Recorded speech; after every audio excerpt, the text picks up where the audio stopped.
नमस्कार. सध्या चर्चेत असलेला राजा शिवाजी हा चित्रपट सगळे रेकॉर्ड्स ब्रेक करेल की नाही? हा क्वेश्चन सगळ्यांनाच असेल. तर याचा आन्सर आहे हो, नक्कीच. कारण काल मी चित्रपट पाहून आल्यानंतर मी तुम्हाला 4 कारणं देणार आहे, की तो चित्रपट किती सर्वोत्तम आहे आणि तो चित्रपट का पाहिला पाहिजे. तर पहिलं आहे, इतिहासातील पुसून गेलेली जी पानं आहेत, ती व्यवस्थितपणे इथे उघडलेली आहेत. जसं की संभाजी शहाजीराजे भोसले. त्याच्यानंतर दुसरं आहे, की अतिशय उत्कृष्ट अशी सिनेमॅटोग्राफी. त्यानंतर तिसरं आहे, अंगावर शहारे आणणारे डायलॉग्स आणि त्याची केलेली उत्तम डिलिव्हरी. आणि चौथं आहे, युद्धाची भव्य दृश्य आणि त्याच्या मागचे जे बॅकग्राऊंड म्युझिक ते अतिशय प्रभावी आहे.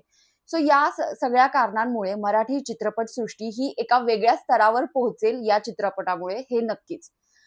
तर हा चित्रपट छत्रपती शिवाजी महाराज यांच्या शौर्य, बुद्धिमत्ता आणि स्वराज्याच्या स्वप्नांची कहाणी जिवंत करतो.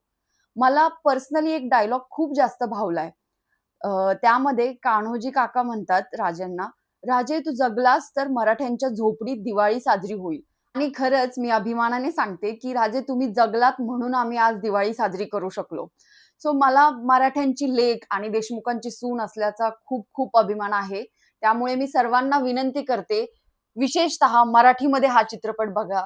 सर्व कलाकारांनी अतिशय उत्तम काम केलेलं आहे आणि त्याला कोणाचीच तोड नाहीये. खूप खूप धन्यवाद रितेश देशमुख सरांचं, की ज्यांनी मराठी सिनेमाचा हा जो इतका मोठा हिट दिलेला आहे. आपण आजपर्यंत छत्रपती शिवाजी महाराजांवरती खूप सारे मूव्ही बघितलेले आहेत. पण मी नक्की खूप जास्त गॅरंटी देऊन सांगते, की हा मूव्ही त्या सगळ्यांवरती तोड आहे.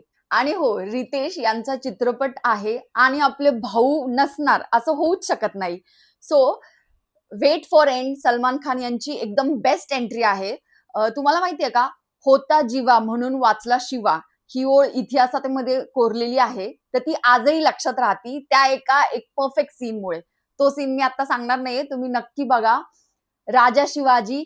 धन्यवाद. छत्रपती शिवाजी महाराज की जय. जय जय भवानी. जय जय शिवाजी. शिवाजी. Thank you.